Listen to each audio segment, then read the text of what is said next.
ಇದು ನಡೀತಾ ಇರೋದು. ಸರಿ, ಮಂಜು ಸರ್ ಹೊರಡಬೇಕು, ಕ್ಷಮೆ ಇರ್ಲಿ ಸರ್, ಒಂದ್ ಸ್ವಲ್ಪ ಜಾಸ್ತಿನೇ ಕಾಯ್ದೆ ನಿಮ್ಗೆ 2 ನಿಮಿಷ ಅಂತ ಹೇಳಿ. ಬಟ್ ನೇರವಾಗಿ ಸಚಿವರ ಹೆಸರು ಹೇಳ್ತಿದ್ದಾರೆ ದೂರುದಾರರು. ನೀವು ಕೂಡ ಹಿಂದೆ ಪ್ರಸ್ತಾಪ ಮಾಡಿದ್ರಿ, ಇದೇನ್ ಇವತ್ತು ನೆನ್ನೆದಲ್ಲ, 5-6 ಬಾರಿ ಹಿಂದೆನೂ ಆರೋಪ ಬಂದಿದೆ ಅಂತ ಹೇಳಿ ಬಿಜೆಪಿ ಅವರು ಹೇಳ್ತಿದ್ದಾರೆ. ಆಕ್ಷನ್ ಯಾಕೆ ಆಗ್ತಿಲ್ಲ ಸರ್ ಹಾಗಾದ್ರೆ? ಮೇಡಮ್ ಅವರ ಇದು ಸ್ಪಷ್ಟತೆ. ಅವ್ರು ಯಾರು ಏನೇ ಹೇಳಿ, ಅವ್ರದ್ದು ಇನ್ವಾಲ್ವ್ಮೆಂಟ್ ಇಲ್ಲ ಅಂದ್ರೆ ಸಂಬಂಧಪಟ್ಟ ಅಧಿಕಾರಿಗಳು ಕ್ರಮ ಆಗ್ಬೇಕಾಯ್ತು. ಯಾಕಪ್ಪ ನನ್ನ ಹೆಸರು ಹೇಳ್ತೀಯ ಅಂತ ಅಂದ್ಬಿಟ್ಟು ಅವ್ರದ್ದು ಇನ್ವಾಲ್ವ್ಮೆಂಟ್ ಇರೋದ್ರಿಂದ ಸಂಬಂಧಪಟ್ಟವ್ರ ಮೇಲೆ ಕ್ರಮ ತಗೊಳಕ್ಕೆ ಆಗ್ತಾ ಇಲ್ಲ. ಎಲ್ಲಿ ಅವನು ಎಲ್ಲಪ್ಪ ನನ್ ಪುನಃ ರಿಪೀಟ್ ನನ್ನ ಹೆಸರು ಹೇಳ್ತಾರೆ ಅಂತ ಬಹುತೇಕ ಇದು ಎಲ್ಲಾ ಕಡೆ. ನಂದು ಒಂದು ಎಕ್ಸಾಂಪಲ್ ಹೇಳಿದ್ಮೇಲೆ ಮೇಡಮ್ ಅವರೇ, ಅವರು ಒಂದ್ ವರ್ಷದ ಮೇಲೆ 8 ತಿಂಗಳಾಗಿದೆ ನಮ್ಮಲ್ಲಿ, ನಮ್ ಕೇರ್ಪಟ್ಟದೊಂದು 2 ಒಂದು ಪಕ್ಷ ಇನ್ನೊಂದು ಕಮ್ಯುನಿಟಿ, ಇವೆರಡು ಬೇಸಿಂದ ಹೋಲ್ಡ್ ಮಾಡಿದ್ದಾರೆ. ಆ ಸಂಬಂಧಪಟ್ಟ ಲೈಸೆನ್ಸ್ದಾರ ಕರ್ನಾಟಕ ರಾಜ್ಯದ ಇತಿಹಾಸದಲ್ಲಿ ಕೋರ್ಟ್ ಆದೇಶ ಆದ್ಮೇಲೆ ಸರ್ಕಾರನೇ ರಿಪೀಟ್ ಹೋಗಿರೋದು ನಮ್ ಕೇರ್ಪಟ್ಟದ ಇನ್ಸಿಡೆಂಟ್ ವಿಶೇಷ. ಅದಾದ್ಮೇಲೆ ಪುನಃ ಕಮಿಷನ್ ಹಾಕ್ತಾರೆ, ಕಮಿಷನರು ನೆಗೆಟಿವ್ ಜಡ್ಜ್ಮೆಂಟ್ ಬರೀತಾರೆ.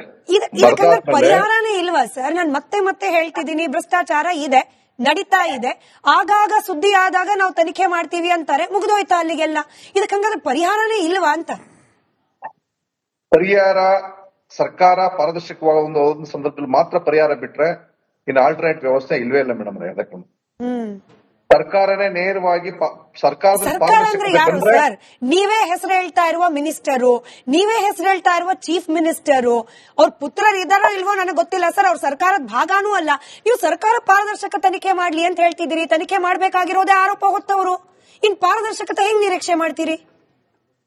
ನಾನು ಸರ್ಕಾರ ಅಂದ್ರೆ ಮುಖ್ಯಮಂತ್ರಿಗಳು, ಸರ್ಕಾರದ ಮುಖ್ಯ ಕಾರ್ಯದರ್ಶಿಗಳು ಒಂದ್ ವೇಳೆ ಅನಿವಾರ್ಯ ಪರಿಸ್ಥಿತಿ ಬಂದ್ರೆ ಇವತ್ತು ಗವರ್ನರ್ ಲೆವೆಲ್ಗೂ ಹೋಗ್ಬೇಕಾಗುತ್ತೆ. ಮೊನ್ನೆ ಅಲ್ಲಿ ಮಾತಾಡ್ತಿದ್ರು ಹಿರಿಯರು ಹೇಳಿದ್ರು, ಅನಿವಾರ್ಯ ನಮ್ಮ ಹೋರಾಟ ನಮ್ಮ ಇಲ್ಲಿ ನ್ಯಾಯ ದೊರಕಲಿಲ್ಲ ಅಂತ ಸಂದರ್ಭದಲ್ಲಿ ಗವರ್ನರ್ ಹತ್ರಕ್ಕೂ ನಾವು ಕಡೆ ಪ್ರಶ್ನೆ ಸರ್, ಈ ಅನಿವಾರ್ಯ ಬರೋದು ಯಾವಾಗ? ಅನಿವಾರ್ಯ ಇನ್ನೂ ಬಂದಿಲ್ವಾ? 2.5 ಕೋಟಿ ರೂಪಾಯಿ ಹಗರಣ ಅಂತ ಹೇಳ್ತಿದ್ದಾರೆ. ಇದು ಅನಿವಾರ್ಯ ಅಲ್ವಾ ಹಾಗಾದ್ರೆ ನೆಕ್ಸ್ಟ್ ಲೆವೆಲ್ ಹೋಗ್ಲಿಕ್ಕೆ? ನಾವು ಸಂಬಂಧಪಟ್ಟ ದಾಖಲಾತಿಗಳಿಂದ ಎಲ್ಲಾ ದಾಖಲಾತಿಗಳು ನಾವು ಬೇಸ್ಟ್ ಮಾತಾಡ್ತಾ ಇಲ್ಲ, ಸಂಬಂಧಪಟ್ಟ ಎಲ್ಲಾ ದಾಖಲಾತಿಗಳೊಂದಿಗೆ ದೂರು ಕೊಟ್ಟಿದ್ವಿ. ಮತ್ತೆ ಮೊನ್ನೆ ಲಕ್ಷ್ಮೀನಾರಾಯಣ ಸ್ಪಷ್ಟವಾಗಿ ಹೇಳಿದ್ದಾರೆ, ಆಡಿಯೋ ವಿಡಿಯೋ ಪೇಪರ್ ಕ್ಲಿಪ್ಸ್ ಎಲ್ಲಾ ಇದೆ. ಅದು ಕೇವಲ ಒಂದಕ್ಕೆ ಮಾತ್ರ ಅಲ್ಲ, ಅದಕ್ಕೆ ಸಂಬಂಧಪಟ್ಟ ಜಿಲ್ಲಾ ಮಟ್ಟದಿಂದ ಸಹ ದೂರು ಕೊಟ್ಟಿದ್ವಿ. ಆಡಿಯೋ ಇದೆ, ವಿಡಿಯೋನ ಬಲವಂತವಾಗಿ ಕಿತ್ಕೊಂಡಿದ್ದಾರೆ ಹುಡುಗರ ಹತ್ರ. ವಿಡಿಯೋ ಆಗಿದ್ದಂತದನ್ನ ಆ ನಾಗಶೇನ ಡಿಸಿ ಬಲವಂತವಾಗಿ ಕಿತ್ಕೊಂಡಿದ್ದಾರೆ. ಅದು ಸಹ ಆಡಿಯೋ ಇದೆ, ಕಿತ್ಕೊತಾ ಇದ್ದು ಸಹ ಆಡಿಯೋ ಇದೆ. ಏನೇನ್ ಪ್ರಕರಣ ಹಿಡಿದು ಎಲ್ಲಾ ಆಡಿಯೋ ಇದೆ. ಇದಕ್ಕೆಲ್ಲದಕ್ಕೂ ಸಂಬಂಧಪಟ್ಟಾಗ ದೂರು ಕೊಡ್ತಾ ಇದೀವಿ. ಒಂದ್ ವೇಳೆ ದೂರಿಗೆ ನ್ಯಾಯ ದೊರಕಲಿಲ್ಲ ಸಂದರ್ಭದಲ್ಲಿ ರಾಜ್ಯಪಾಲರ ಮೊರೆ ಹೋಗ್ಬೇಕಾಗುತ್ತೆ. ಅದು ಅಂತಿಮ ಹೋರಾಟ. ನಮ್ಮ ಪಕ್ಷದ ಮುಖಂಡರು ಮತ್ತೆ ಎಲ್ಲ ನಮ್ಮ ಮಿತ್ರ ಪಕ್ಷಗಳ ಜೊತೆ ಚರ್ಚೆ ಮಾಡಿ ಮುಂದಿನ ಹೋರಾಟ ನಡೆವಳಿಕೆಯನ್ನ ಇದು ನಡೀತಾ ಇರೋದು. ಸರಿ, ಮಂಜು ಸರ್ ಹೊರಡಬೇಕು, ಕ್ಷಮೆ ಇರ್ಲಿ ಸರ್, ಒಂದ್ ಸ್ವಲ್ಪ ಜಾಸ್ತಿನೇ ಕಾಯ್ದೆ ನಿಮ್ಗೆ 2 ನಿಮಿಷ ಅಂತ ಹೇಳಿ. ಬಟ್ ನೇರವಾಗಿ ಸಚಿವರ ಹೆಸರು ಹೇಳ್ತಿದ್ದಾರೆ ದೂರುದಾರರು. ನೀವು ಕೂಡ ಹಿಂದೆ ಪ್ರಸ್ತಾಪ ಮಾಡಿದ್ರಿ, ಇದೇನ್ ಇವತ್ತು ನೆನ್ನೆದಲ್ಲ, 5-6 ಬಾರಿ ಹಿಂದೆನೂ ಆರೋಪ ಬಂದಿದೆ ಅಂತ ಹೇಳಿ ಬಿಜೆಪಿ ಅವರು ಹೇಳ್ತಿದ್ದಾರೆ. ಆಕ್ಷನ್ ಯಾಕೆ ಆಗ್ತಿಲ್ಲ ಸರ್ ಹಾಗಾದ್ರೆ? ಮೇಡಮ್ ಅವರ ಇದು ಸ್ಪಷ್ಟತೆ. ಅವ್ರು ಯಾರು ಏನೇ ಹೇಳಿ, ಅವ್ರದ್ದು ಇನ್ವಾಲ್ವ್ಮೆಂಟ್ ಇಲ್ಲ ಅಂದ್ರೆ ಸಂಬಂಧಪಟ್ಟ ಅಧಿಕಾರಿಗಳು ಕ್ರಮ ಆಗ್ಬೇಕಾಯ್ತು. ಯಾಕಪ್ಪ ನನ್ನ ಹೆಸರು ಹೇಳ್ತೀಯ ಅಂತ ಅಂದ್ಬಿಟ್ಟು ಅವ್ರದ್ದು ಇನ್ವಾಲ್ವ್ಮೆಂಟ್ ಇರೋದ್ರಿಂದ ಸಂಬಂಧಪಟ್ಟವ್ರ ಮೇಲೆ ಕ್ರಮ ತಗೊಳಕ್ಕೆ ಆಗ್ತಾ ಇಲ್ಲ. ಎಲ್ಲಿ ಅವನು ಎಲ್ಲಪ್ಪ ನನ್ ಪುನಃ ರಿಪೀಟ್ ನನ್ನ ಹೆಸರು ಹೇಳ್ತಾರೆ ಅಂತ ಬಹುತೇಕ ಇದು ಎಲ್ಲಾ ಕಡೆ. ನಂದು ಒಂದು ಎಕ್ಸಾಂಪಲ್ ಹೇಳಿದ್ಮೇಲೆ ಮೇಡಮ್ ಅವರೇ, ಅವರು ಒಂದ್ ವರ್ಷದ ಮೇಲೆ 8 ತಿಂಗಳಾಗಿದೆ ನಮ್ಮಲ್ಲಿ, ನಮ್ ಕೇರ್ಪಟ್ಟದೊಂದು 2 ಒಂದು ಪಕ್ಷ ಇನ್ನೊಂದು ಕಮ್ಯುನಿಟಿ, ಇವೆರಡು ಬೇಸಿಂದ ಹೋಲ್ಡ್ ಮಾಡಿದ್ದಾರೆ. ಆ ಸಂಬಂಧಪಟ್ಟ ಲೈಸೆನ್ಸ್ದಾರ ಕರ್ನಾಟಕ ರಾಜ್ಯದ ಇತಿಹಾಸದಲ್ಲಿ ಕೋರ್ಟ್ ಆದೇಶ ಆದ್ಮೇಲೆ ಸರ್ಕಾರನೇ ರಿಪೀಟ್ ಹೋಗಿರೋದು ನಮ್ ಕೇರ್ಪಟ್ಟದ ಇನ್ಸಿಡೆಂಟ್ ವಿಶೇಷ. ಅದಾದ್ಮೇಲೆ ಪುನಃ ಕಮಿಷನ್ ಹಾಕ್ತಾರೆ, ಕಮಿಷನರು ನೆಗೆಟಿವ್ ಜಡ್ಜ್ಮೆಂಟ್ ಬರೀತಾರೆ. ಪರಿಹಾರನೇ ಇಲ್ವಾ ಸರ್? ನಾನು ಮತ್ತೆ ಹೇಳ್ತಿದ್ದೀನಿ, ಭ್ರಷ್ಟಾಚಾರ ಇದೆ, ನಡೀತಾ ಇದೆ, ಆಗಾಗ ಸುದ್ದಿ ಆದಾಗ ನಾವು ತನಿಖೆ ಮಾಡ್ತೀವಿ ಅಂತಾರೆ, ಮುಗಿದೋಯ್ತಾ ಅಲ್ಲಿಗೆಲ್ಲ? ಇದಕ್ಕಂಗಾದ್ರೆ ಪರಿಹಾರನೇ ಇಲ್ವಾ ಅಂತ? ಪರಿಹಾರ ಸರ್ಕಾರ ಪಾರದರ್ಶಕವಾದ ಒಂದು ಸಂದರ್ಭದಲ್ಲಿ ಮಾತ್ರ ಪರಿಹಾರ ಬಿಟ್ರೆ ಇನ್ನು ಆಲ್ಟರ್ನೇಟ್ ವ್ಯವಸ್ಥೆ ಇಲ್ವೇ ಇಲ್ಲ ಮೇಡಮ್. ಅದಕ್ಕೆ ಸರ್ಕಾರನೇ ನೇರವಾಗಿ ಸರ್ಕಾರದ ಸರ್ಕಾರ ಅಂದ್ರೆ ಯಾರು ಸರ್? ನೀವೇ ಹೆಸರು ಹೇಳ್ತಾ ಇರುವ ಮಿನಿಸ್ಟರು, ನೀವೇ ಹೆಸರು ಹೇಳ್ತಾ ಇರುವ ಚೀಫ್ ಮಿನಿಸ್ಟರು, ಅವ್ರ ಪುತ್ರರು ಇದಾರೋ ಇಲ್ವೋ ನನಗೆ ಗೊತ್ತಿಲ್ಲ ಸರ್. ಅವ್ರ ಸರ್ಕಾರದ ಭಾಗನೂ ಅಲ್ಲ. ನೀವು ಸರ್ಕಾರ ಪಾರದರ್ಶಕ ತನಿಖೆ ಮಾಡ್ಲಿ ಅಂತ ಹೇಳ್ತಿದ್ದೀರಿ. ತನಿಖೆ ಮಾಡ್ಬೇಕಾಗಿರೋದೇ ಆರೋಪ ಹೊತ್ತವರು. ಇನ್ ಪಾರದರ್ಶಕತೆ ಹೆಂಗ್ ನಿರೀಕ್ಷೆ ಮಾಡ್ತೀರಿ? ನಾನು ಸರ್ಕಾರ ಅಂದ್ರೆ ಮುಖ್ಯಮಂತ್ರಿಗಳು, ಸರ್ಕಾರದ ಮುಖ್ಯ ಕಾರ್ಯದರ್ಶಿಗಳು ಒಂದ್ ವೇಳೆ ಅನಿವಾರ್ಯ ಪರಿಸ್ಥಿತಿ ಬಂದ್ರೆ ಇವತ್ತು ಗವರ್ನರ್ ಲೆವೆಲ್ಗೂ ಹೋಗ್ಬೇಕಾಗುತ್ತೆ. ಮೊನ್ನೆ ಅಲ್ಲಿ ಮಾತಾಡ್ತಿದ್ರು ಹಿರಿಯರು ಹೇಳಿದ್ರು, ಅನಿವಾರ್ಯ ನಮ್ಮ ಹೋರಾಟ ನಮ್ಮ ಇಲ್ಲಿ ನ್ಯಾಯ ದೊರಕಲಿಲ್ಲ ಅಂತ ಸಂದರ್ಭದಲ್ಲಿ ಗವರ್ನರ್ ಹತ್ರಕ್ಕೂ ನಾವು ಕಡೆ ಪ್ರಶ್ನೆ ಸರ್, ಈ ಅನಿವಾರ್ಯ ಬರೋದು ಯಾವಾಗ? ಅನಿವಾರ್ಯ ಇನ್ನೂ ಬಂದಿಲ್ವಾ? 2.5 ಕೋಟಿ ರೂಪಾಯಿ ಹಗರಣ ಅಂತ ಹೇಳ್ತಿದ್ದಾರೆ. ಇದು ಅನಿವಾರ್ಯ ಅಲ್ವಾ ಹಾಗಾದ್ರೆ ನೆಕ್ಸ್ಟ್ ಲೆವೆಲ್ಗೆ ಹೋಗ್ಲಿಕ್ಕೆ? ನಾವು ಸಂಬಂಧಪಟ್ಟ ದಾಖಲಾತಿಗಳು, ಎಲ್ಲಾ ದಾಖಲಾತಿಗಳು ನಾವು ಬೇಸ್ಲೆಸ್ ಮಾತಾಡ್ತಾ ಇಲ್ಲ. ಸಂಬಂಧಪಟ್ಟ ಎಲ್ಲಾ ದಾಖಲಾತಿಗಳೊಂದಿಗೆ ದೂರು ಕೊಟ್ಟಿದ್ವಿ. ಮತ್ತೆ ಮೊನ್ನೆ ಲಕ್ಷ್ಮೀನಾರಾಯಣ ಸ್ಪಷ್ಟವಾಗಿ ಹೇಳಿದ್ದಾರೆ, ಆಡಿಯೋ, ವಿಡಿಯೋ, ಪೇಪರ್ ಕ್ಲಿಪ್ಸ್ ಎಲ್ಲಾ ಇದೆ. ಅದು ಕೇವಲ ಒಂದಕ್ಕೆ ಮಾತ್ರ ಅಲ್ಲ, ಅದಕ್ಕೆ ಸಂಬಂಧಪಟ್ಟ ಜಿಲ್ಲಾ ಮಟ್ಟದಿಂದ ಸಹ ದೂರು ಕೊಟ್ಟಿದ್ವಿ. ಆಡಿಯೋ ಇದೆ, ವಿಡಿಯೋನ ಬಲವಂತವಾಗಿ ಕಿತ್ಕೊಂಡಿದ್ದಾರೆ ಹುಡುಗರ ಹತ್ರ. ವಿಡಿಯೋ ಆಗಿದ್ದಂತದನ್ನ ಆ ನಾಗಶೇನ DC ಬಲವಂತವಾಗಿ ಕಿತ್ಕೊಂಡಿದ್ದಾನೆ. ಅದು ಸಹ ಆಡಿಯೋ ಇದೆ, ಕಿತ್ಕೊಳ್ತಾ ಇದ್ದು ಸಹ ಆಡಿಯೋ ಇದೆ. ಏನೇನ್ ಪ್ರಕರಣ ಹಿಡಿದು ಎಲ್ಲಾ ಆಡಿಯೋ ಇದೆ. ಇದಕ್ಕೆಲ್ಲದಕ್ಕೂ ಸಂಬಂಧಪಟ್ಟಂಗೆ ದೂರು ಕೊಡ್ತಾ ಇದೀವಿ. ಒಂದ್ ವೇಳೆ ದೂರಿಗೆ ನ್ಯಾಯ ದೊರಕಲಿಲ್ಲ ಸಂದರ್ಭದಲ್ಲಿ ರಾಜ್ಯಪಾಲರ ಮೊರೆ ಹೋಗ್ಬೇಕಾಗುತ್ತೆ. ಅದು ಅಂತಿಮ ಹೋರಾಟ.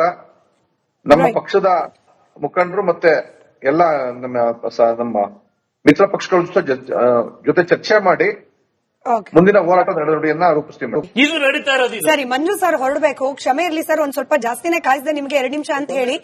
ಬಟ್ ನೇರವಾಗಿ ಸಚಿವರ ಹೆಸರು ಹೇಳ್ತಿದ್ದಾರೆ ದೂರುದಾರರು. ನೀವು ಕೂಡ ಹಿಂದೆ ಪ್ರಸ್ತಾಪ ಮಾಡಿದ್ರಿ. ಇದೇನ್ ಇವತ್ತು ನೆನ್ನೆದಲ್ಲ, 5-6 ಬಾರಿ ಹಿಂದೆನೂ ಆರೋಪ ಬಂದಿದೆ ಅಂತ ಹೇಳಿ ಬಿಜೆಪಿ ಅವರು ಹೇಳ್ತಿದ್ದಾರೆ. ಆಕ್ಷನ್ ಯಾಕೆ ಆಗ್ತಿಲ್ಲ ಸರ್ ಹಾಗಾದ್ರೆ? ಮೇಡಮ್ ಅವರ ಇದು ಸ್ಪಷ್ಟತೆ. ಅವ್ರು ಯಾರು ಏನೇ ಹೇಳಿ, ಅವ್ರದ್ದು ಇನ್ವಾಲ್ವ್ಮೆಂಟ್ ಇಲ್ಲ ಅಂದ್ರೆ ಸಂಬಂಧಪಟ್ಟ ಅಧಿಕಾರಿಗಳು ಕ್ರಮ ಆಗ್ಬೇಕಾಯ್ತು. ಯಾಕಪ್ಪ ನನ್ನ ಹೆಸರು ಹೇಳ್ತೀಯ ಅಂತ ಅಂದ್ಬಿಟ್ಟು ಅವ್ರದ್ದು ಇನ್ವಾಲ್ವ್ಮೆಂಟ್ ಇರೋದ್ರಿಂದ ಸಂಬಂಧಪಟ್ಟವ್ರ ಮೇಲೆ ಕ್ರಮ ತಗೊಳಕ್ಕೆ ಆಗ್ತಾ ಇಲ್ಲ.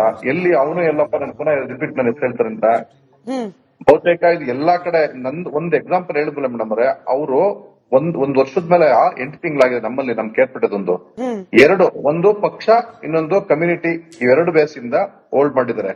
ಆ ಸಂಬಂಧಪಟ್ಟ ಲೈಸೆನ್ಸ್ದಾರ ಕರ್ನಾಟಕ ರಾಜ್ಯದ ಇತಿಹಾಸದಲ್ಲಿ ಕೋರ್ಟ್ ಆದೇಶ ಆದ್ಮೇಲೆ ಸರ್ಕಾರನೇ ರಿಪೀಟ್ ಹೋಗಿರೋದು ನಮ್ ಕೇರ್ಪಟ್ಟದ ಇನ್ಸಿಡೆಂಟ್ ವಿಶೇಷ. ಅದಾದ್ಮೇಲೆ ಪುನಃ ಕಮಿಷನ್ಗೆ ಹಾಕ್ತಾರೆ. ಕಮಿಷನರು ನೆಗೆಟಿವ್ ಜಡ್ಜ್ಮೆಂಟ್ ಬರೀತಾರೆ. ಪರಿಹಾರನೇ ಇಲ್ವಾ ಸರ್? ನಾನು ಮತ್ತೆ ಹೇಳ್ತಿದ್ದೀನಿ, ಭ್ರಷ್ಟಾಚಾರ ಇದೆ, ನಡೀತಾ ಇದೆ. ಆಗಾಗ ಸುದ್ದಿ ಆದಾಗ ನಾವು ತನಿಖೆ ಮಾಡ್ತೀವಿ ಅಂತಾರೆ. ಮುಗಿದೋಯ್ತಾ ಅಲ್ಲಿಗೆಲ್ಲ? ಇದಕ್ಕಂಗಾದ್ರೆ ಪರಿಹಾರನೇ ಇಲ್ವಾ ಅಂತ? ಪರಿಹಾರ ಸರ್ಕಾರ ಪಾರದರ್ಶಕವಾದ ಒಂದು ಸಂದರ್ಭದಲ್ಲಿ ಮಾತ್ರ ಪರಿಹಾರ ಬಿಟ್ರೆ ಇನ್ನು ಆಲ್ಟರ್ನೇಟ್ ವ್ಯವಸ್ಥೆ ಇಲ್ವೇ ಇಲ್ಲ ಮೇಡಮ್. ಅದಕ್ಕೆ ಸರ್ಕಾರನೇ ನೇರವಾಗಿ ಸರ್ಕಾರ ಅಂದ್ರೆ ಯಾರು ಸರ್? ನೀವೇ ಹೆಸರು ಹೇಳ್ತಾ ಇರುವ ಮಿನಿಸ್ಟರು, ನೀವೇ ಹೆಸರು ಹೇಳ್ತಾ ಇರುವ ಚೀಫ್ ಮಿನಿಸ್ಟರು, ಅವ್ರ ಪುತ್ರರು ಇದಾರೋ ಇಲ್ವೋ ನನಗೆ ಗೊತ್ತಿಲ್ಲ ಸರ್. ಅವ್ರ ಸರ್ಕಾರದ ಭಾಗನೂ ಅಲ್ಲ. ನೀವು ಸರ್ಕಾರ ಪಾರದರ್ಶಕ ತನಿಖೆ ಮಾಡ್ಲಿ ಅಂತ ಹೇಳ್ತಿದ್ದೀರಿ. ತನಿಖೆ ಮಾಡ್ಬೇಕಾಗಿರೋದೇ ಆರೋಪ ಹೊತ್ತವರು. ಇನ್ ಪಾರದರ್ಶಕತೆ ಹೆಂಗ್ ನಿರೀಕ್ಷೆ ಮಾಡ್ತೀರಿ? ನಾನು ಸರ್ಕಾರ ಅಂದ್ರೆ ಮುಖ್ಯಮಂತ್ರಿಗಳು, ಸರ್ಕಾರದ ಮುಖ್ಯ ಕಾರ್ಯದರ್ಶಿಗಳು ಒಂದ್ ವೇಳೆ ಅನಿವಾರ್ಯ ಪರಿಸ್ಥಿತಿ ಬಂದ್ರೆ ಇವತ್ತು ಗವರ್ನರ್ ಲೆವೆಲ್ಗೂ ಹೋಗ್ಬೇಕಾಗುತ್ತೆ. ಮೊನ್ನೆ ಅಲ್ಲಿ ಮಾತಾಡ್ತಿದ್ರು ಹಿರಿಯರು ಹೇಳಿದ್ರು, ಅನಿವಾರ್ಯ ನಮ್ಮ ಹೋರಾಟ ನಮ್ಮ ಇಲ್ಲಿ ನ್ಯಾಯ ದೊರಕಲಿಲ್ಲ ಅಂತ ಸಂದರ್ಭದಲ್ಲಿ ಗವರ್ನರ್ ಹತ್ರಕ್ಕೂ ನಾವು ಕಡೆ ಪ್ರಶ್ನೆ ಸರ್, ಈ ಅನಿವಾರ್ಯ ಬರೋದು ಯಾವಾಗ? ಅನಿವಾರ್ಯ ಇನ್ನೂ ಬಂದಿಲ್ವಾ? 2.5 ಕೋಟಿ ರೂಪಾಯಿ ಹಗರಣ ಅಂತ ಹೇಳ್ತಿದ್ದಾರೆ. ಇದು ಅನಿವಾರ್ಯ ಅಲ್ವಾ ಹಾಗಾದ್ರೆ ನೆಕ್ಸ್ಟ್ ಲೆವೆಲ್ಗೆ ಹೋಗ್ಲಿಕ್ಕೆ? ನಾವು ಸಂಬಂಧಪಟ್ಟ ದಾಖಲಾತಿಗಳು, ಎಲ್ಲಾ ದಾಖಲಾತಿಗಳು ನಾವು ಬೇಸ್ಲೆಸ್ ಮಾತಾಡ್ತಾ ಇಲ್ಲ. ಸಂಬಂಧಪಟ್ಟ ಎಲ್ಲಾ ದಾಖಲಾತಿಗಳೊಂದಿಗೆ ದೂರು ಕೊಟ್ಟಿದ್ವಿ. ಮತ್ತೆ ಮೊನ್ನೆ ಲಕ್ಷ್ಮೀನಾರಾಯಣ ಸ್ಪಷ್ಟವಾಗಿ ಹೇಳಿದ್ದಾರೆ, ಆಡಿಯೋ, ವಿಡಿಯೋ, ಪೇಪರ್ ಕ್ಲಿಪ್ಸ್ ಎಲ್ಲಾ ಇದೆ. ಅದು ಕೇವಲ ಒಂದಕ್ಕೆ ಮಾತ್ರ ಅಲ್ಲ, ಅದಕ್ಕೆ ಸಂಬಂಧಪಟ್ಟ ಜಿಲ್ಲಾ ಮಟ್ಟದಿಂದ ಸಹ ದೂರು ಕೊಟ್ಟಿದ್ವಿ. ಆಡಿಯೋ ಇದೆ, ವಿಡಿಯೋನ ಬಲವಂತವಾಗಿ ಕಿತ್ಕೊಂಡಿದ್ದಾರೆ ಹುಡುಗರ ಹತ್ರ. ವಿಡಿಯೋ ಆಗಿದ್ದಂತದನ್ನ ಆ ನಾಗಶೇನ DC ಬಲವಂತವಾಗಿ ಕಿತ್ಕೊಂಡಿದ್ದಾನೆ. ಅದು ಸಹ ಆಡಿಯೋ ಇದೆ, ಕಿತ್ಕೊಳ್ತಾ ಇದ್ದು ಸಹ ಆಡಿಯೋ ಇದೆ. ಏನೇನ್ ಪ್ರಕರಣ ಹಿಡಿದು ಎಲ್ಲಾ ಆಡಿಯೋ ಇದೆ. ಇದಕ್ಕೆಲ್ಲದಕ್ಕೂ ಸಂಬಂಧಪಟ್ಟಂಗೆ ದೂರು ಕೊಡ್ತಾ ಇದೀವಿ. ಒಂದ್ ವೇಳೆ ದೂರಿಗೆ ನ್ಯಾಯ ದೊರಕಲಿಲ್ಲ ಸಂದರ್ಭದಲ್ಲಿ ರಾಜ್ಯಪಾಲರ ಮೊರೆ ಹೋಗ್ಬೇಕಾಗುತ್ತೆ. ಅದು ಅಂತಿಮ ಹೋರಾಟ.